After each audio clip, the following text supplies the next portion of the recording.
श्री शिवाय दोस्तों, 24 जून मंगलवार की रात करें कपूर लौंग का ये महाउपाय जीवन के हर कष्ट से मिल जाएगी। आपको मुक्ति महादेव जी की कृपा से जीवन में चारों दिशाओं से खींचा हुआ चला जाएगा। धन दोस्तों, ये जो मंगलवार 24 जून 2025 को पड़ने जा रहा है, ये कोई सामान्य सा मंगलवार नहीं होगा, बल्कि ये बड़ा मंगलवार और हमारे हिंदू धर्म में बड़े मंगलवार को बहुत ही ज्यादा खास कहा जाता है। पहले एक प्रार्थना है, अगर आप भोलेनाथ के भक्त हैं तो एक बार कमेंट बॉक्स हर हर महादेव जरूर लिखें। और अगर अभी तक आपने वीडियो को लाइक नहीं किया है तो वीडियो को एक लाइक भी कर दीजिए। पौष महीने में आने वाला सभी मंगलवार बड़ा मंगलवार होता है। इस दिन महादेव जी की पूजा पाठ विधि विधान से की जाए तो हमारे जीवन के हर कष्ट से हमको मुक्ति मिल जाती है, बल्कि हमारी कैसी मनोकामना होती है वो जरूर ही पूरी जाती है। शास्त्र में बढ़े जाने वाले अगर लौंग और कपूर के उस उपाय को आपने कर लिया जो आपको हम बताने आ रहे हैं, तो सिर्फ एक दिन के इस उपाय के बाद आपकी कैसी भी मनोकामना हो वो पूरी हो सकती है। हिंदू पंचांग के अनुसार वार के हिसाब से का दिन महादेव जी को समर्पित होता है। इस दिन पवन पुत्र महादेव जी की विधि विधान से पूजा करने से हमारी सारी इच्छाएं हो जाती है। वहीं पौष मास के ही ज्यादा महत्व होता है। धार्मिक के वैशाख माह के मंगलवार के दिन अपने प्रभु श्री राम जी से जंगल में मिले थे। इसी कारण से वैशाख माह के हर मंगलवार के दिन महादेव जी की पूजा करने से 2 गुना फल हासिल होता है। वैशाख माह में पड़ने वाले मंगलवार को बड़ा मंगलवार या भड़वा मंगलवार के नाम से जाना जाता है। पौष मास 5 मंगलवार पड़ रहे हैं। जानिए मंगलवार में कैसे लोग सिर्फ लौंग और कपूर का उपाय करके हर कष्ट से मुक्ति सकते हैं और अपने जीवन की मनोकामना को पूरा कर सकते हैं। कि इस आप कोई भी उपाय करेंगे, आज साक्षात बजरंगबली जी की कृपा हासिल होगी, क्योंकि वैशाख मंगलवार एक ऐसा मंगलवार होता है जिस दौरान महादेव जी महाराज अपने दोनों हाथों से भक्तों पर कृपा बरसाते हैं। क्योंकि इस दिन महादेव जी महाराज बहुत ही ज्यादा प्रसन्न मुद्रा में होते हैं। और अगर आपने हमारे बताए हुए 3 कपूर और 2 लौंग के उस उपाय को कर लिया जो आज का नहीं बल्कि प्राचीन काल के समय का है, तो यकीन सिर्फ एक दिन के इस उपाय को करने के बाद आपके जीवन की कैसी भी परेशानी हो और उससे आपको से मुक्ति मिल जाएगी।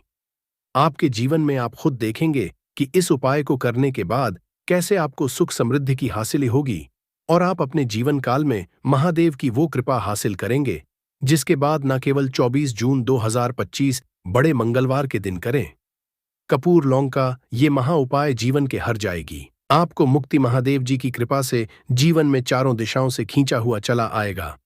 धन दोस्तों, ये जो मंगलवार 24 जून 2025 को पड़ने जा रहा है, ये कोई सामान्य सा मंगलवार नहीं होगा, बल्कि ये बड़ा मंगलवार और हमारे हिंदू धर्म में बड़े मंगलवार को बहुत ही ज्यादा खास कहा जाता है। पहले आप सभी से एक प्रार्थना है, अगर आप भोलेनाथ के भक्त हैं तो एक बार कमेंट हर हर महादेव जरूर लिखें। और अगर अभी तक आपने वीडियो को लाइक नहीं किया है तो वीडियो को एक लाइक भी कर दीजिए। वैशाख महीने आने वाला सभी मंगलवार बड़ा मंगलवार होता है। इस दिन महादेव जी की पूजा पाठ विधि विधान से की जाए तो हमारे जीवन के न हर कष्ट से हमको मुक्ति मिल जाती है, बल्कि हमारी कैसी मनोकामना होती है वो जरूर ही पूरी हो जाती है।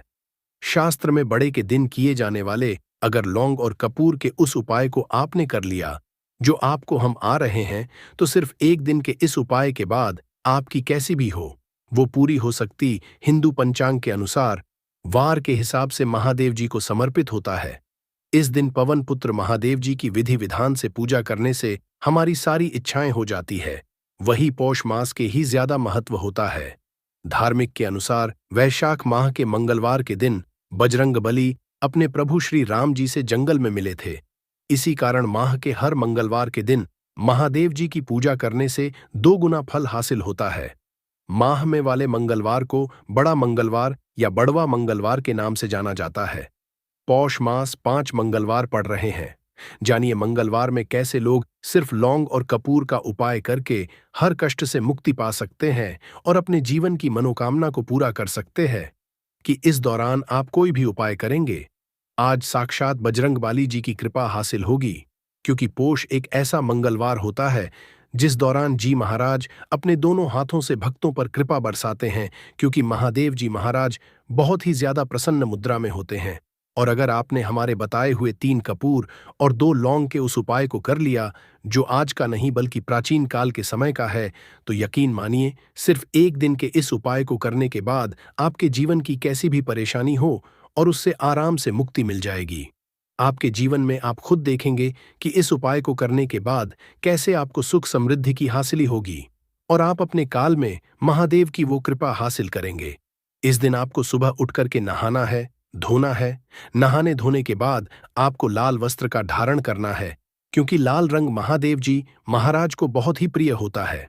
अब आपको लेना है, पीतल की कटोरी ले लीजिए। पीतल का पात्र जैसा आप स्क्रीन पर देख पा रहे हैं, ये ले लीजिए। 3 कपूर और 2 लौंग रखना है। बहुत ध्यान से 3 कपूर और 2 लौंग रखना है। अब आपको किसी भी मंदिर जाना है। महादेव जाने के बाद इसको आपको जलाना है और इसी से महादेव जी की आरती करना है। यहां करने के बाद ये राख बन गई है। कपूर और लौंग की इसी राख को किसी भी डिब्बे में भर लीजिए। आप पूरे पोष गुरुवार तक आप लोगों को इसके तिलक का धारण करना है। अगर आप यह करते हैं तो मान्यता है, उपाय करने भर से आपकी कैसी भी मनोकामना होती है, वो महाराज के आशीर्वाद से जरूर ही पूरी हो जाती है।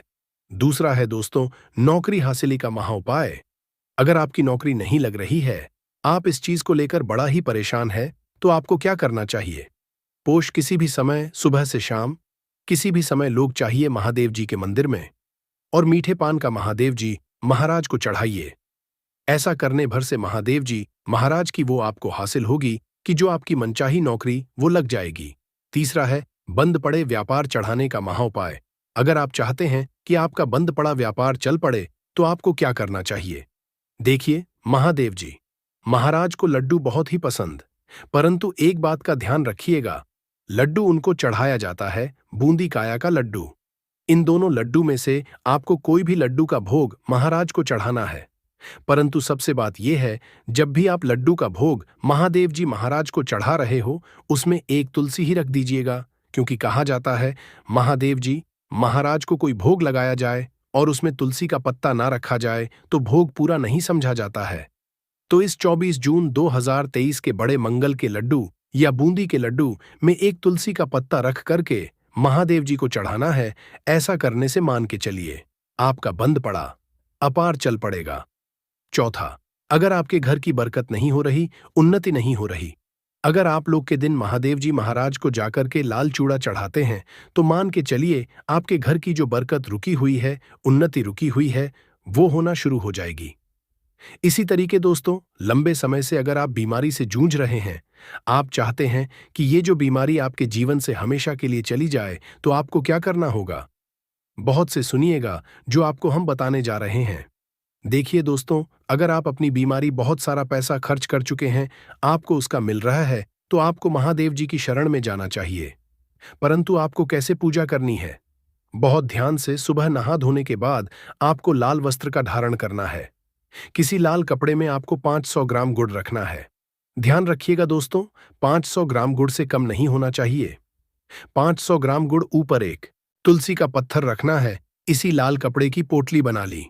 पोटली बनाते वक्त ध्यान रखिएगा, इस पोटली देते वक्त आप लोग मूली धागे का इस्तेमाल कीजिएगा। इसी पोटली को ले जाकर के भी महादेव मंदिर में महादेव जी अर्पित कर दें। इतना अगर आप कर दें तो यकीन मानिए, लंबे समय जो बीमारी से आप लोग जूझ रहे हैं, बीमारी से आप जिसमें आप लाखों रुपए खर्च कर चुके हैं, सिर्फ इतना कन्या भर से महादेव जी की वो कृपा आपको हासिल होगी कि आपकी बीमारी आपके जीवन से हमेशा हमेशा के लिए दूर चली जाएगी। अब आप हैं कि तो आपके जीवन में बेफिजूल खर्ची बंद हो जाए। आप चाहते हैं कि आपके जीवन धन आए, उसमें वृद्धि हो, तो आपको क्या करना चाहिए? एक बहुत सा उपाय बताया गया है, जैसा आप स्क्रीन देख पा रहे हैं। लाल गुलाब की माला महादेव जी को चढ़ाई गई है। इसी से आपको लाल गुलाब के फूल की माला महादेव जी को चढ़ाना है। ऐसा अगर आप करते हैं तो आपके जीवन में बेफिजूल खर्ची पूरी तरह से बंद हो जाएगी। आपके जीवन में धन आएगा, उसमें बहुत से वृद्धि होगी। अगर आप चाहते हैं कि धन चारों दिशाओं से खिंचा हुआ चला है, धन आने के सारे रास्ते खुल जाए, तो ये उपाय कीजिए जो आपको बताना है। परंतु ये उपाय कठिन है दोस्तों। आपको मंगलवार, सभी मंगलवार को, मतलब ये 5 मंगलवार पड़ रहे हैं, पांचों मंगलवार को आपको सुबह उठना है, नहाना है, धोना है। आपको पीपल के पत्ते को तोड़ने हैं पीपल के पत्ते की माला बनानी और यही को चढ़ाना है। अगर आप वैशाख महीने के सभी मंगलवार को ये उपाय कर लिया तो मान के चलिए दोस्तों, आपके जीवन में धन आने के सारे रास्ते खुल जाएंगे।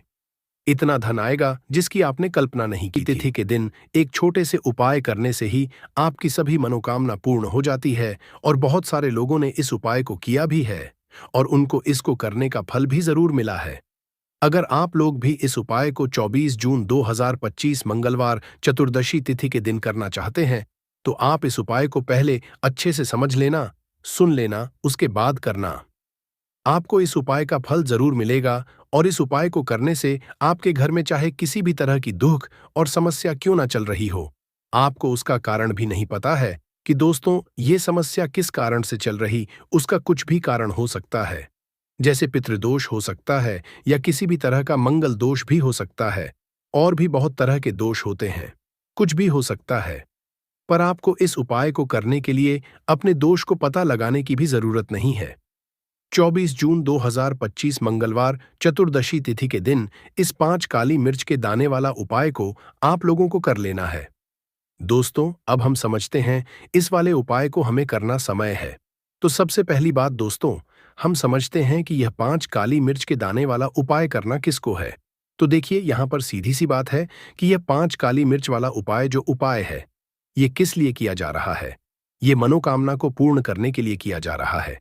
ये आपके जीवन में जो दुख और परेशानियां हैं उनको दूर करने के लिए किया जा रहा है, या आपका कोई बड़ा काम है जो कि नहीं हो पा रहा है, आप उसके लिए इस उपाय को कर सकते हो। तो सीधी सी बात यह कि आप अपनी किसी भी तरह की मनोकामना के लिए इस वाले उपाय को कर सकते हो।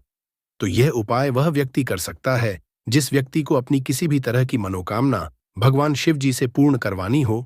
और अगर कोई भी माताएं बहनें जो है अपने घर की सुख और शांति के लिए, घर में धन समृद्धि को बढ़ाने के लिए यह वाला उपाय करना चाहती हैं, तो घर की जो बड़ी माताएं बहनें होंगी वह इस 5 काली मिर्च के दाने वाला उपाय को विशेष रूप से करें, क्योंकि माताएं बहनें घर की लक्ष्मी होती हैं और जब घर की लक्ष्मी विशेष उपाय करती है तो उसका फल ही बहुत जल्दी मिल जाता है और बहुत बड़ा होकर मिलता है।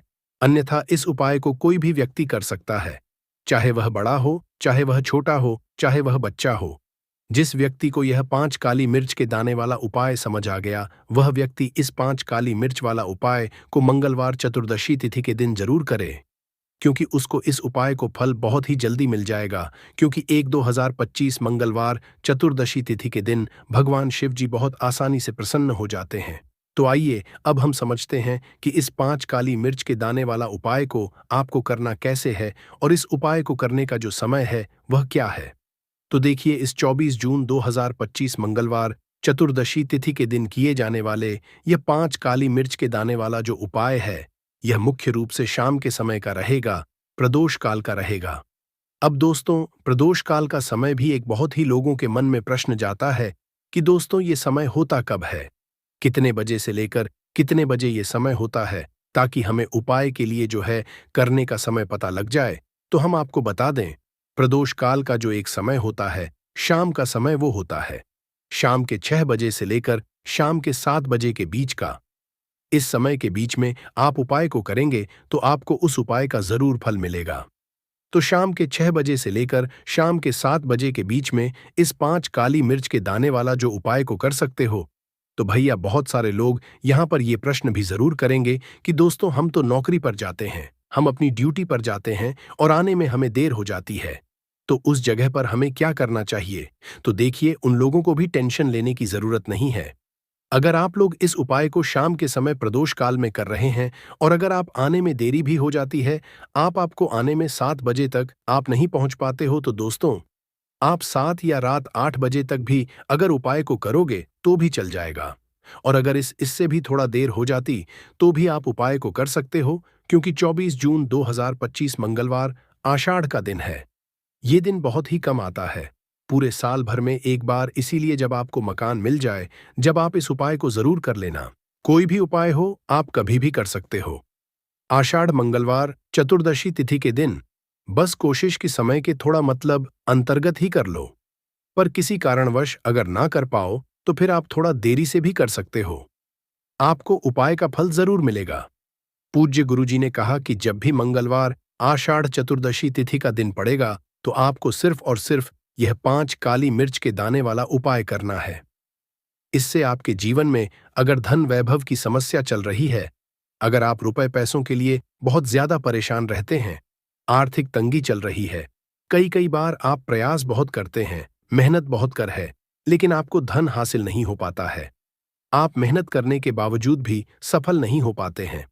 आप अपने व्यापार में असफल हो जाते हैं, नौकरी करने के प्रयास में असफल हो जाते हैं। किसी भी कार्य में अगर आप असफल हो रहे हो या फिर आपको धन की हानि हो रही हो, तो गुरुजी ने कहा कि आपको यह छोटा सा उपाय इस आषाढ़ मंगलवार चतुर्दशी तिथि में जरूर करना चाहिए। तो चलिए जानते हैं इस विशेष उपाय के बारे में। लेकिन उससे पहले प्रार्थना, अगर आप चैनल पर नए हैं तो कृपया चैनल समग्र ज्ञान को सब्सक्राइब अवश्य कर लें। आज का यह वीडियो बहुत ही खास होने वाला है, क्योंकि मंगलवार की तिथि में किए जाने वाले 3 विशेष उपाय आज आपको इस वीडियो में बताए जाएंगे। यह उपाय आप अपनी समस्या के अनुसार कर सकते हैं। इन उपायों में आपको धन हासिल के उपाय बताए जाएंगे, आपकी मनोकामना पूर्ति के उपाय बताए जाएंगे। जीवन में किसी भी तरह संकट चल रहे हैं, समस्याएं चल रही हैं, तो उनको दूर करने के उपाय बताए जाएंगे। चलिए जानते हैं पूज्य गुरुजी द्वारा बताए गए सबसे पहले उपाय के बारे में। इस उपाय के लिए आपको सबसे पहले जरूरत पड़ेगी 5 काली मिर्च के दाने। अब 5 काली मिर्च के दाने मंगलवार की रात सोने से पहले चुपचाप फेंक देना। यहां पर 5 काली मिर्च के दाने जीवन की हर कष्ट से मिल जाएगी। आपको मुक्ति भगवान शनिदेव जी के से पूरे जीवन काल होती रहेगी। धन की वर्षा और दोस्तों बड़े से बड़े दुश्मन से भी मिल जाएगा। आपको छुटकारा। दोस्तों, आज की वीडियो बहुत ही खास है, क्योंकि काली मिर्च के साथ दाने अपने घर में जलाकर आप अपने घर से नजर दोष को भी दूर कर देंगे। साथ ही साथ अगर आपका कोई भी गुप्त शत्रु है या फिर आपके घर में धन की कमी बहुत ज्यादा है, घर में पैसा रुकता नहीं है, नजर दोस्त लोगों को बहुत लगती है, घर में जितने सदस्य हैं, कभी किसी की तबीयत खराब है, कभी कोई बीमार पड़ा रहता है, और आपके घर में पैसों की बर्बादी अगर बहुत ज्यादा हो रही है, तो मंगलवार के दिन काली मिर्च के साथ दाने घर में जला देने से आप अपने जीवन के सारे दुखों से हमेशा के लिए छुटकारा पा लेंगे। साथ ही साथ आपका बड़े से बड़ा दुश्मन भी घुटने टेक देगा, अगर यह उपाय आपने मंगलवार के दिन कर लिया। अब देखिए, अगर आपका जीवन भी हमेशा परेशानियों से भरा रहता है, तो आपको काली मिर्च के उपाय जरूर करने चाहिए, क्योंकि काली मिर्च के उपाय जो होते हैं, सबसे पहले तो यह तुरंत अपना असर दिखाते हैं। दूसरी चीज, आपके गुप्त शत्रुओं से भी आपको छुटकारा दिलाते हैं और कभी भी आपको नजर दोष परेशान नहीं करती है। तो चलिए सबसे पहले बात कर लेते हैं काली मिर्च के 7 दाने। आपको अपने घर में किस जगह पर जलाना है और इस छोटे से उपाय को करके कैसे आप अपने जीवन में बड़े से बड़े दुश्मन से छुटकारा पा लेंगे और आपके गुप्त शत्रु भी कुछ बिगाड़ नहीं पाएंगे। तो देखिए, बहुत सारे लोग हैं जो यह चीज जानते हैं कि जब व्यक्ति को नजर लग जाए तो उसके पैसे को भी कहीं ना कहीं नजर लग जाती है, उसके घर की सुख शांति को, सुख समृद्धि को भी नजर लग जाती है। अब अपने घर से हमेशा आपको सबसे पहले नजर दोष को दूर करना है। ऐसा समझ लीजिए, जैसे ही नजर दोष आप दूर करेंगे, आपके जो गुप्त शत्रु है उनकी नजर का जो प्रभाव होता है वो तुरंत खत्म हो है, और फिर आपको अपने जीवन के कष्टों से भी छुटकारा मिल जाता है। आपको क्या करना है, 4 यहां पर काली मिर्च लेनी है। इसके छोटे छोटे 4 दाने लेंगे, एक भी दाना टूटा हुआ ना हो, यह चीज आपको ध्यान रखनी है। एक कपूर का टुकड़ा लेना है। अब ये 4 काली मिर्च के दाने आपको अपने घर में किसी भी कोने में रखकर जला देना है। ठीक है ना, एक कमरा है, कोई भी कमरा आप चुन लें, उस कमरे में जाइए, उस कमरे के एक कोने में ये 4 काली के दाने कपूर के साथ जला दें, और फिर आपको इसकी रख को जलाने के बाद इसकी राख को अपने घर के बाहर फेंक देना है। देखिए, जैसे ही काली मिर्च के दाने कपूर के साथ आप जलाएंगे, आपके जीवन में एक चमत्कार होगा। आप देखेंगे कि आपके घर में जो अचानक से दूहक आ रहे थे, जो धन को लेकर आप परेशान थे, जो पैसा नहीं आ रहा था, या घर में बीमारियां बढ़ रही थीं, या कोई ऐसा व्यक्ति आपके घर में था जो हमेशा बीमार है, चिड़चिड़ा स्वभाव है, उसका हमेशा क्लेश में रह रहा, तो ये चीजें आपके घर से दूर हो जाती हैं। और नजर दोष अगर किसी को लगी है तो वो भी दूर होगी। और दूसरी चीज, आपके गुप्त शत्रु आपका कुछ बिगाड़ नहीं पाते हैं।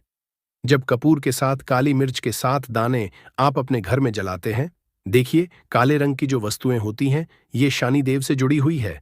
काली मिर्च के जितने भी उपाय होते हैं आपको बता दें। सबसे पहले तो ये तुरंत अपना असर दिखाते हैं, बहुत जल्दी ये सफल होते हैं। दूसरी चीज, आपके घर में कभी भी नकारात्मक ऊर्जा नहीं ठहरती है। जब काली मिर्च को आप अपने घर में जलाते हैं तो इस उपाय को करें और फिर आप देखें कि आपका बड़े से बड़ा गुप्त शत्रु भी, कोई भी आपका दुश्मन होगा, वह घुटने टेक देगा। इस उपाय को करते ही उनकी कितनी भी बुरी नजर क्यों ना हो, उसका आपके ऊपर, आपके घर के ऊपर, आपके पैसे के ऊपर कोई असर नहीं होगा, क्योंकि यहां पर सीधे सीधे आपको देव का आशीर्वाद मिलेगा। तो ये पहला उपाय है। अब बात कर लेते हैं दूसरे उपाय की, जो कि मंगलवार के दिन आपको करना है काली मिर्च से ही। और यह उपाय विशेषकर उन लोगों को करना है जो कहते हैं कि हमारे घर में सिर्फ एक तरफ से दुख नहीं आ रहा है, हमारे घर में तो पैसा भी नहीं आ रहा है, हमारे घर में बीमारियां आ रही हैं, धन को लेकर परेशान रहते हैं लोग, है ना। तो जो लोग कहते हैं ना कि हर तरफ से जीवन में दुख आ रहा है, किसी एक जगह से नहीं आ रहा है, उन्हें कर यह दूसरा उपाय करना है काली मिर्च का।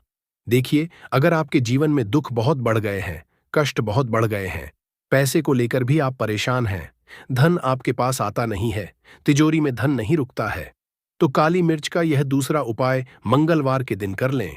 करना क्या है, 5 काली मिर्च के दाने लेने हैं। अब आपके घर में जो व्यक्ति बहुत ज्यादा परेशान रहता है, कोशिश करें कि वह व्यक्ति इस उपाय को कर ले तो ज्यादा उत्तम है। अगर वह कर पा रहा है तो उसकी जगह आप भी कर सकते हैं। आपको क्या करना है, जो व्यक्ति बहुत बीमार है या जिस व्यक्ति के पास आपके घर में पैसा नहीं है, उस व्यक्ति के ऊपर से 5 काली मिर्च के दाने आपको 7 बार उतारने हैं। उतारने कैसे हैं, आपको क्लॉकवाइज नहीं उतारना है, जैसे घड़ी की सुई घूमती उस दिशा में नहीं उतारना है। घड़ी की सुई को आप उल्टा कर दीजिए, जैसे कि घड़ी की सुई उलटी घूमे, उस तरीके से 7 बार एंटी क्लॉकवाइज आपको उतारना है। और फिर ये 5 काली मिर्च के दाने आपको ले जाने हैं चौराहे पर। कोई भी चौराहा, चौराहा किसे बोलते हैं, जहां 4 दिशाएं होती हैं, 4 रास्ते बने होते हैं, वहां आप जाएं और 4 दिशा में आपको एक एक दाना काली मिर्च का फेंक देना है। और काली मिर्च का जो 5वां दाना है, उसे ऊपर आसमान की तरफ आपको देखते हुए हवा में उछाल देना है। इतना करने के बाद आपको अपने घर पर चले आना है। किसी से भी आपको रास्ते में बात नहीं करनी है, मुड़कर पीछे पलटकर तो बिल्कुल भी आपको नहीं देखना है। और कोशिश करें कि जब यह उपाय आप करें तो शाम के समय में करें या उस टाइम पर करें जब ज्यादा लोगों का आना जाना आपके घर के आसपास ना हो। दूसरी चीज, किसी को भी इस उपाय के बारे में आपको बताना नहीं है, क्योंकि ऐसे उपाय जो किए जाते हैं वह किसी को बताकर नहीं किए जाते हैं, वरना ये अपना असर तुरंत नहीं दिखाते हैं। कोशिश करें कि चुपचाप से ये उपाय करें। आपके घर में 1-2 व्यक्ति को पता है तो ठीक है, बाहर के किसी व्यक्ति को आपको कुछ इसके बारे में नहीं बताना है। तो अब चलिए जल्दी से बात कर हैं अपने 31वें उपाय की। अच्छा, 31वां उपाय जो है ये भी मंगलवार का है और ये उपाय जुड़ा हुआ है शनिदेव से। अब देखिए, शनिदेव जो है ये न्याय के देवता है, कर्म फलदाता है। व्यक्ति को उसके कर्मों के हिसाब से फल देने का काम किसका है, शनिदेव का है। और व्यक्ति को उसके कर्मों के हिसाब से फल देते भी शनिदेव है।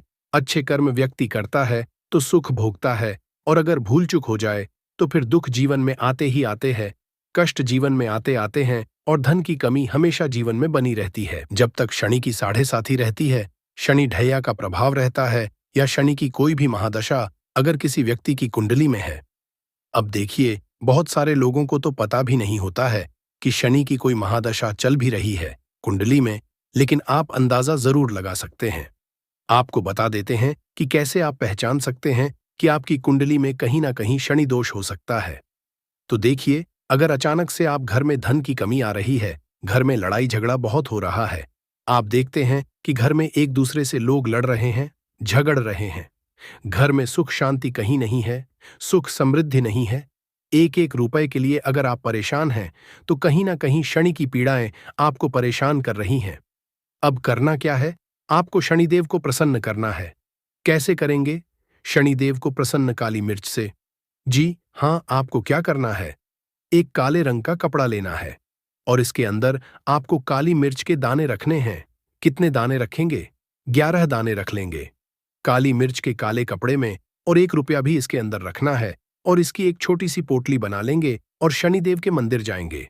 और बाहर जो लोग बैठे रहते हैं मंदिर के बाहर, वहां किसी भी जरूरत मन व्यक्ति को यह पूरी की पूरी पोटली ऐसे ही आपको दे देनी है और शनिदेव का ध्यान कर लेना है और अपने घर पर चले आना है।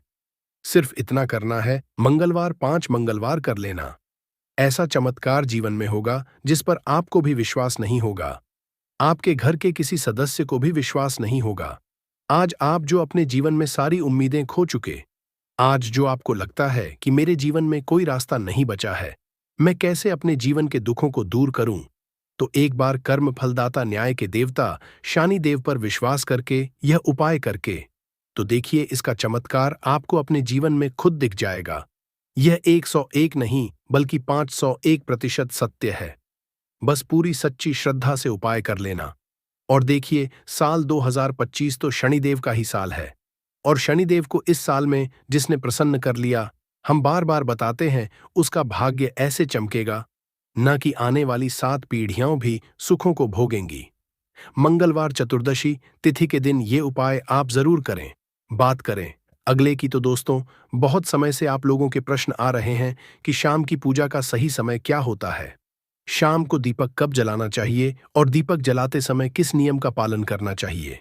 अगर हम शाम को दीपक जलाते हैं तो क्या हमें स्नान करना आवश्यक है, मतलब शाम की पूजा बिना स्नान किए कर सकते हैं या नहीं कर सकते हैं, और शाम को घर में कितने दीपक प्रज्वलित करने चाहिए, कहां कहां दीपक प्रज्वलित करना चाहिए, दीपक जलाने का मंत्र क्या होता है, घर की परेशानियों को दूर करने के लिए और किसी विशेष मनोकामना को पूर्ण करने के लिए दीपक किस तरह से प्रचलित करना चाहिए।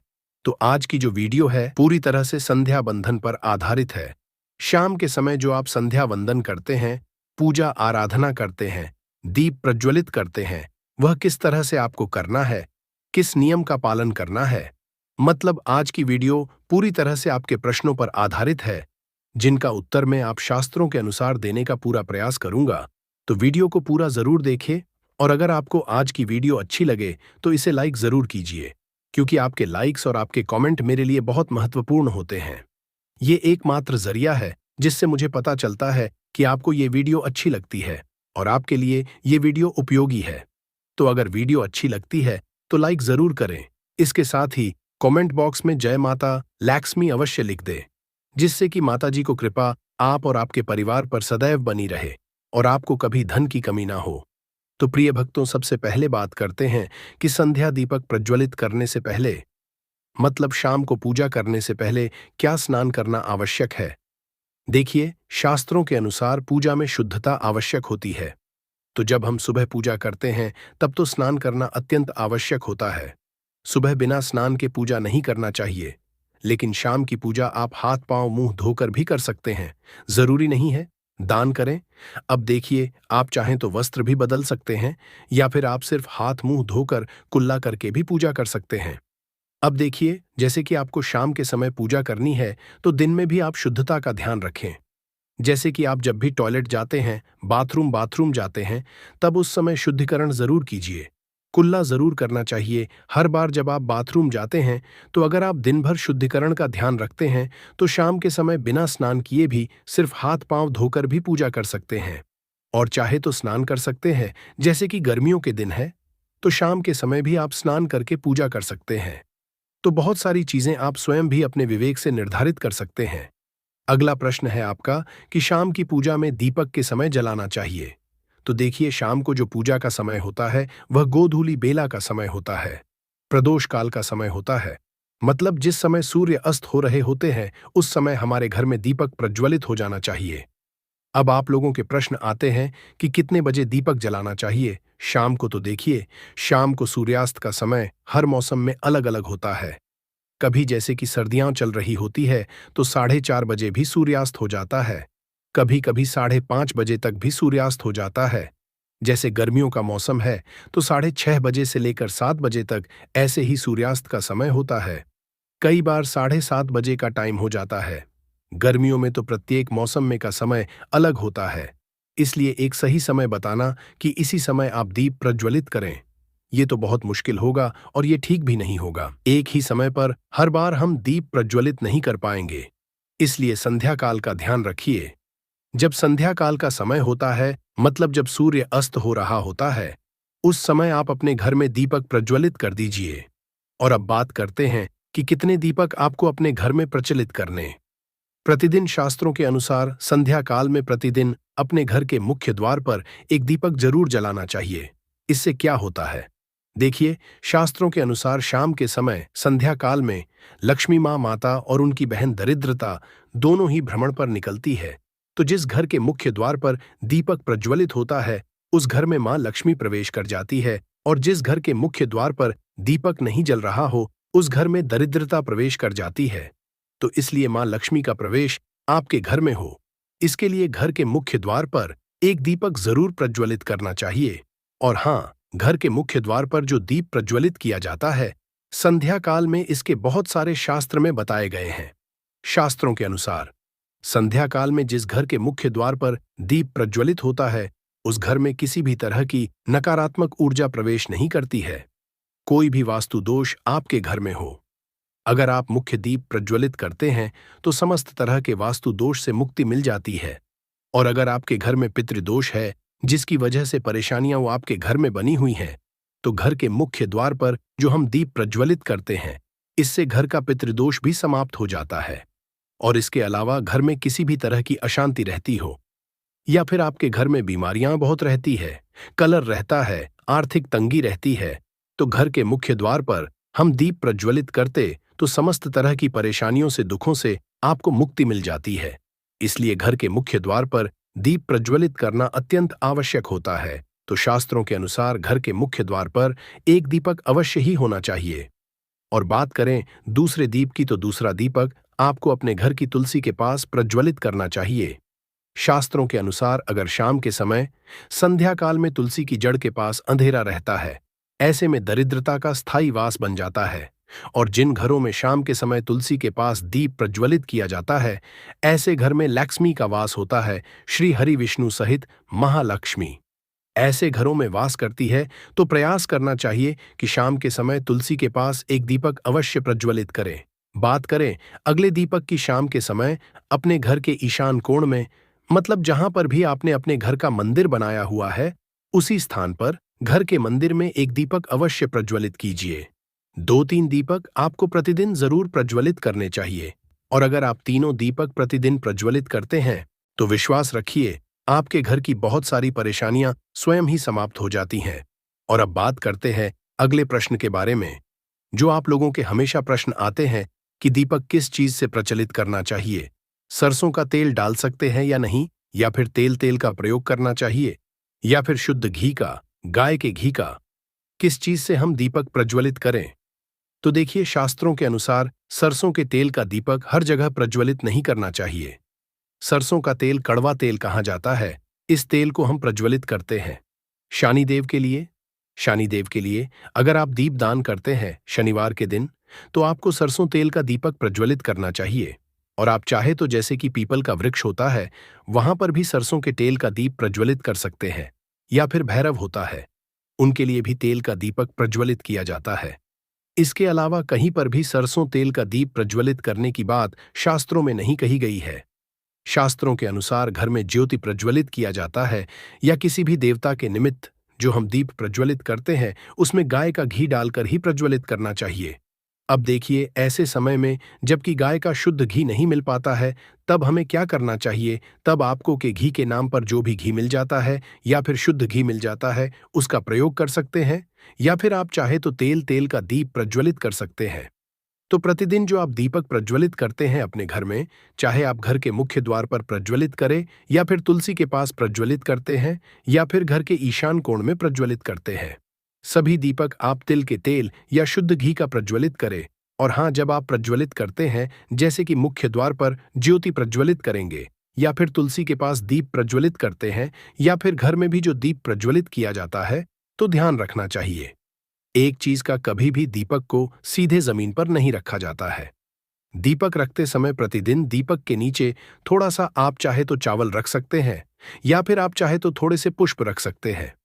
और हाँ, अगर आप दीपक के नीचे चावल रखते हैं, इस बात का आपको ध्यान रखना है कि चावल अखंडित होना चाहिए, क्योंकि ऐसा माना जाता है कि अगर टूटे हुए चावलों का प्रयोग हम पूजा में करते हैं, किसी भी तरह से, चाहे दीपक के नीचे रख कर करते हैं या फिर अक्षत के स्वरूप में करते हैं, तो इससे घर में दरिद्रता आती है। इसलिए अखंडित चावल होने चाहिए। अगर आप दीपक के नीचे रखते हैं तो, और जैसे कि कई लोगों के प्रश्न आते हैं कि प्रतिदिन जो दीपक के नीचे हम चावल रखेंगे तो उस चावल का अगले दिन करना चाहिए, तो अगले दिन उठाकर आप पक्षियों को डाल दीजिए। पक्षी उसे खा जाते हैं। और घर में जो आप ईशान कोण में दीप प्रज्वलित करते हैं, मतलब घर के मंदिर में जो दीपक प्रज्वलित किया जाता है, उस दीपक को आप किसी पात्र में भी रख सकते हैं। जैसे कि एक छोटी सी प्लेट ले लीजिए, उसी प्लेट में दीपक रख दीजिए और उस दीपक को हम प्रज्वलित करते हैं। मतलब घर के मंदिर में जो दीपक प्रज्वलित करेंगे, वहां आप किसी पात्र में भी रख सकते हैं। चारण करेगा, उसके घर में मां लक्ष्मी का वास होगा, उसकी दरिद्रता समाप्त हो जाएगी और उसे अपार धन धान्य की प्राप्ति होगी। मंत्र के महत्व को बताते हुए भगवान विष्णु ने कहा, इस मंत्र का महत्व सुनने से ही मनुष्य के सभी पाप नष्ट हो जाते हैं। उसे हजारों वर्षों तक तुलसी माता को जल देने के पुण्य का फल मिलता है। फिर भगवान विष्णु ने देवी लक्ष्मी को एक कथा सुनाई। उन्होंने कहा, दक्षिण दिशा में यमनगरी नामक एक नगर था, जहां रमेश नाम एक ब्राह्मण रहता था। वह अत्यंत पापी और गलत कामों में लिप्त व्यक्ति था। जन्म से ब्राह्मण होते हुए भी वह धार्मिक कार्यों से दूर रहता था। ना वह पूजा करता, न ध्यान, न जप, और ना ही किसी का सत्कार करता। वह मदिरापान और मांसाहार भी करता था और हमेशा अनैतिक कार्यों में व्यस्त रहता था। और वह ब्राह्मण दिन में खेत में काम करके पत्ते बेचकर अपनी जीविका चलाता था और रात में वेश्याओं के पास जाता था। इस तरह उसने अनेक वर्षों तक अपना जीवन इसी पापपूर्ण तरीके से बिताया। फिर एक दिन वह दुर्बुद्धि ब्राह्मण पत्ते इकट्ठा करने के लिए एक आरशी की वाटिका में पहुंचा और पत्ते तोड़ने लगा। तभी एक काले सर्प ने, जो काल के रूप में वहां उपस्थित था, उसे काट लिया। उसी समय उसकी मृत्यु हो गई। उसकी मृत्यु के तुरंत बाद यमराज के दूत वहां प्रकट हुए और उसकी आत्मा को लेने के लिए आए। वे उसे यमलोक ले जाने लगे। मार्ग में वह ब्राह्मण यमदूतों के सामने रोने और विलाप करने लगा। उसने कहा, हे दूतों, मुझे कहां ले जा रहे हो? मुझे छोड़ दो, मेरे प्राण बचा लो। लेकिन यमदूत बोले, अरे पापी ब्राह्मण, तेरे दुष्कर्म के कारण तुझे यह दंड मिला है। अब यमराज तुझे घोर नरक में डालेंगे। यमलोक पहुंचने पर चित्रगुप्त ने उस ब्राह्मण का पूरा लेखा जोखा प्रस्तुत किया। उन्होंने कहा, हे धर्मराज, इस ब्राह्मण ने अपने पूरे जीवन में केवल पाप किए हैं। इसने कभी कोई पुण्य कार्य नहीं किया। धर्मराज ने दूतों से कहा, हे दूतों, इस घोर पापी ब्राह्मण को नरक में डाल दो। इसे अपने कर्मों का फल भोगना होगा। यमदूत उस ब्राह्मण को नरक में ले गए और उसे भयंकर अग्नि में धकेल दिया। वह कई वर्षों तक नरक की यातनाएं सहता रहा। इसके बाद उसे अगले जन्म में बैल के रूप में जन्म मिला। बा का शरीर पाकर उसने भारी बोझ उठाने का कार्य किया। उसका मालिक उससे दिन रात काम करवाता था। जब उसकी शक्ति समाप्त होने लगी तो मालिक ने उसे एक लंगड़े आदमी को बेच दिया। वह लंगड़ा आदमी उस बैल का उपयोग अपने बोझ उठाने के लिए करता था। बैल ने 8 वर्षों तक उसकी सेवा की। फिर एक दिन वह बैल लंगड़े आदमी को लेकर एक ऊंचे पर्वत पर चढ़ा। अधिक परिश्रम और थकान के कारण वह बैल मूर्छित होकर गिर पड़ा और अंतिम सांसें लेने लगा। वहां खड़े लोगों को उस बैल पर दया आ गई। उन्होंने उसके मुख में पानी डालने का प्रयास किया। उसी भीड़ में एक पुण्यात्मा व्यक्ति भी था। उसने अपने पुण्य का थोड़ा भाग उस बैल को दे दिया। इसे देखकर अन्य लोगों ने भी अपने अपने पुण्य उसे देना शुरू कर दिया। उसी भीड़ में एक वेश्या भी खड़ी थी। सभी अपना पुण्य उस बैल को देकर उसका उद्धार करने का प्रयास कर रहे थे। यह देखकर उसने भी अपना पुण्य उस बैल को दे दिया। कुछ देर बाद उस बैल की मृत्यु हो गई। फिर उस स्थान पर यमदूत आए और उस बैल के शरीर से उस ब्राह्मण की आत्मा को निकालकर यमलोक ले गए। यमलोक पहुंचने पर उसे यमदेव के सामने प्रस्तुत किया गया। चित्रगुप्त ने जब उसका लेखा जोखा देखा तो वे चकित रह गए। वैश्या के द्वारा दिए गए पुण्य के कारण उसके सभी जन्मों के पाप नष्ट हो चुके थे। यमदेव ने कहा, हे ब्राह्मण, उस वैश्या ने तुझे अपना पुण्य देकर तुझ पर बड़ा उपकार किया है। उसी के पुण्य के असर से तुम्हारे सभी पाप नष्ट हो गए हैं। इसलिए अब तुम्हें फिर से मनुष्य जन्म प्राप्त होगा। इस तरह वह ब्राह्मण पृथ्वी पर एक उत्तम ब्राह्मण कुल में जन्म लेता है। उस महापुण्य के असर से उसे अपने पूर्व जन्म की सारी बातें याद आने लगती हैं। जब वह बड़ा होता है तो उसे यह ध्यान आता है कि पिछले जन्म में जब वह था तब एक वैश्या ने उसे अपना पुण्य दिया था। उसके मन में उस वैश्या के बारे में जानने की उत्सुकता जागती है। वह वैश्या का पता लगाकर उसके नगर में पहुंचता है। वहां वह वैश्या, जो अब बूढ़ी हो चुकी थी, उसे मिल जाती है। वह ब्राह्मण उसके सामने जाकर बार बार प्रणाम करता है और धन्यवाद देने लगता है। वैश्या उससे पूछती है, हे ब्राह्मण श्रेष्ठ, आप कौन है और किस कारण मुझे धन्यवाद दे रहे हैं? मैंने आपका कौन सा कार्य किया है जिसके लिए आप मुझे नमस्कार कर रहे हैं? तब ब्राह्मण कहता है, हे मां, मैं वही बैल हूं जिसे तुमने अपना पुण्य देकर जीवन दान दिया था। अपने पाप कर्मों के कारण मुझे पिछले जन्म में बैल बनना पड़ा। उस पर्वत पर जब मैं अंतिम सांसें ले रहा था तब तुमने अपना पुण्य मुझे दे दिया था। उसी पुण्य के असर से ही आज मुझे फिर से मनुष्य जन्म मिला है और अपने पूर्व जन्म की सारी बातें याद हैं। किंतु हे मां, मैं यहां यह जानने आया हूं कि तुमने मुझे कौन सा पुण्य दिया था जिससे मेरे सभी पाप नष्ट हो गए। मैं उस पुण्य के बारे में जानना चाहता हूं। तब वैश्या ने कहा, हे ब्राह्मण श्रेष्ठ, मैंने तो अपने जीवन में कोई पुण्य का कार्य नहीं किया है, पर मेरे घर में एक तोता है जो पिंजरे में रहकर हमेशा कुछ बोलता रहता है, जिसे सुनकर मेरा अंतःकरण पवित्र हो गया। वही मंत्र मैंने आपको पुण्य स्वरूप दान किया।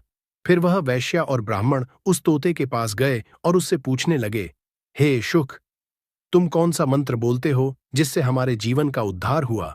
यह मंत्र तुम्हें किसने सिखाया और इसका क्या अर्थ है? तब उस तोते ने अपने पूर्व जन्म का वृतांत सुनाना शुरू किया। वह बोला, हे ब्राह्मण श्रेष्ठ, पिछले जन्म में मैं एक ब्राह्मण था। मुझे अपने ज्ञान का बहुत घमंड था। मैंने कभी गुरुजनों का सम्मान नहीं किया, बल्कि उनका बार बार अपमान किया। अपने अहंकार के कारण मेरा स्वभाव क्रोधी और द्वेषपूर्ण हो गया। मैं सभी को तुच्छ समझने लगा और विद्वानों का भी अपमान करता था। कालांतर में मेरी मृत्यु हो गई और मुझे यमलोक ले जाया गया। पूज्य व्यक्तियों और गुरुजनों का अपमान करने के कारण मुझे तोते के कुल में जन्म लेना पड़ा।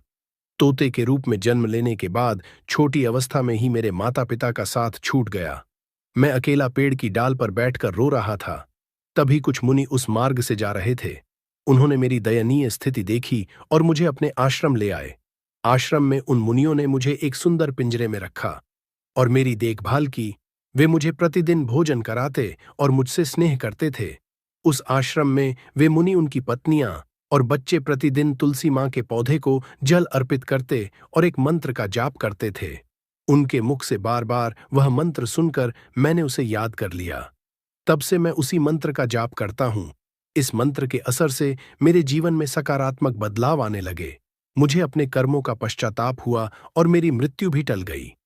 मेरी आयु 100 वर्ष हो गई और इतने वर्षों तक मैं जीवित रहा। एक दिन रात के समय एक चोर उस आश्रम में आया और मुझे वहां से चुरा लिया। बाद में इस वैश्या ने उस चोर से मुझे खरीद लिया। वैश्या के घर आने के बाद भी मैं वही मंत्र बोलता रहा। इस मंत्र को सुनकर इस वैश्या का अंतःकरण पवित्र हो गया।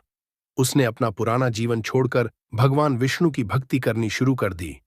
हे ब्राह्मण देव, इसी मंत्र के असर से मेरे और इस वैश्या के सभी पाप नष्ट हो गए। यही मंत्र आपको भी पाप मुक्त कर चुका है। इस तरह तोते ने उस ब्राह्मण और वैश्या को पूरा वृतांत सुना दिया। यह ब्राह्मण और वैश्या दोनों बहुत प्रसन्न हुए। उन्होंने तय किया कि अब वे प्रतिदिन तुलसी मां को जल अर्पित करेंगे और उस मंत्र का जाप करेंगे। कुछ समय बाद उस ब्राह्मण, वैश्या और तोते ने मंत्र के असर से दिव्य विमानों में बैठकर विष्णु लोक की यात्रा की। भगवान विष्णु ने देवी लक्ष्मी से कहा, हे देवी, देखा आपने, केवल तुलसी मां के मंत्र के असर से उस तोते, वैश्या और ब्राह्मण के सभी पाप न हो गए। इसीलिए हर व्यक्ति को प्रतिदिन तुलसी मां को जल अर्पित करते हुए इस मंत्र का जाप जरूर करना चाहिए। वह मंत्र इस तरह है, ओम वृंदावन स्वाहा, ओम वृंदावन स्वाहा। जो स्त्री प्रतिदिन तुलसी मां के सामने इस मंत्र का उच्चारण करेगी वह सौभाग्यशाली बनेगी। जो पुरुष इसका जाप करेगा उसे अक्षय धन की प्राप्ति होगी। जिस घर में प्रतिदिन तुलसी मां की पूजा होगी वहां लक्ष्मी जी का सदा स रहेगा। तुलसी मां का यह मंत्र फलदायी और सिद्धियों को प्रदान करने वाला है। स्त्रियों को स्नान के बाद बाल बांधकर मांग में सिंदूर लगाकर तुलसी मां को जल चढ़ाना चाहिए। साथ ही तुलसी मां की परिक्रमा करनी चाहिए। शाम के समय तुलसी माँ के पास दीपक जलाने से घर में सुख समृद्धि आती है। भगवान विष्णु की पूजा तुलसी माँ के बिना अधूरी है। तुलसी का एक पत्ता चढ़ाने से भगवान को उतनी प्रसन्नता मिलती है, हजारों अमृत के घड़ों से नहलाने पर भी नहीं मिलती। जो भी व्यक्ति तुलसी माँ का सम्मान करेगा और उनके इस मंत्र का जाप करेगा, उसे न केवल इस लोक में बल्कि परलोक में भी शुभ फल प्राप्त होगा। ऐसा फल तुलसी माँ के पत्तों के दान से मिलता है। जो मृत्यु के समय अपने मुख में तुलसी के पत्तों का जल ग्रहण करता है, ऐसा व्यक्ति अपने सभी पापों से मुक्त होकर भगवान विष्णु के धाम जाता है। भगवान विष्णु कहते हैं, पूर्णिमा अमावस्या, द्वादशी और सूर्य संक्रांति के दिन मध्याह्न काल, रात्रि और अशौच के समय तेल लगाकर बिना स्नान किए अथवा बिना हाथ पैर धोए रात्रि के वस्त्र पहनकर तुलसी के पत्ते तोड़ना महापाप होता है। श्राद्ध, व्रत, दान, प्रतिष्ठा और देव पूजा के लिए तोड़े गए तुलसी के पत्ते 3 रात तक पवित्र रहते हैं। तुलसी के पत्तों को बिना नष्ट किए उसके अग्रभाग को तोड़ना चाहिए। तुलसी की मंजरी, जो सभी फूलों से श्रेष्ठ मानी जाती है, उसे तोड़ते समय पत्तियों का होना आवश्यक है। पौधे को बिना हिलाए केवल अग्रभाग को तोड़ना चाहिए ताकि पूजा का फल और बढ़े। तुलसी के पत्तों को कभी नाखून से नहीं तोड़ना चाहिए, क्योंकि इससे पाप लगता है। रात्रि के समय तुलसी के पौधे को छूना या उसके पत्ते तोड़ना अशुभ समझा जाता है, क्योंकि रात्रि में वह निद्रा अवस्था में होती है। गुरुवार को तुलसी के पौध में थोड़ा कच्चा दूध अर्पित करें और इस दौरान ओम नमो भगवते वासुदेवाय नमः मंत्र का जाप करें।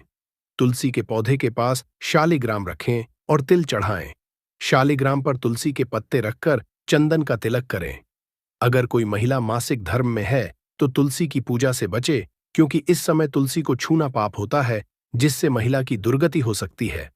भक्तों, इस तरह भगवान विष्णु ने देवी लक्ष्मी को तुलसी के जल देने के मंत्र का महत्व बताया। इस कथा को सुनकर कृपया कमेंट करके बताएं कि आपको यह कथा कैसी लगी। यदि यह जानकारी आपके लिए लाभकारी रही हो तो वीडियो को लाइक जरूर करें। अगर आप भी मां लक्ष्मी को अपने घर में लाना चाहते हैं तो कमेंट बॉक्स में जय मां लक्ष्मी, आपका हमारे घर में स्वागत है। तुलसी की मिट्टी से ये एक उपाय भगवान श्री हरि विष्णु और माता लक्ष्मी जी के आशीर्वाद से जीवन के हर कष्टों से तुरंत मिल जाएगी। आपको मुक्ति, आपकी हर मनोकामना होगी पूरी। और दोस्तों,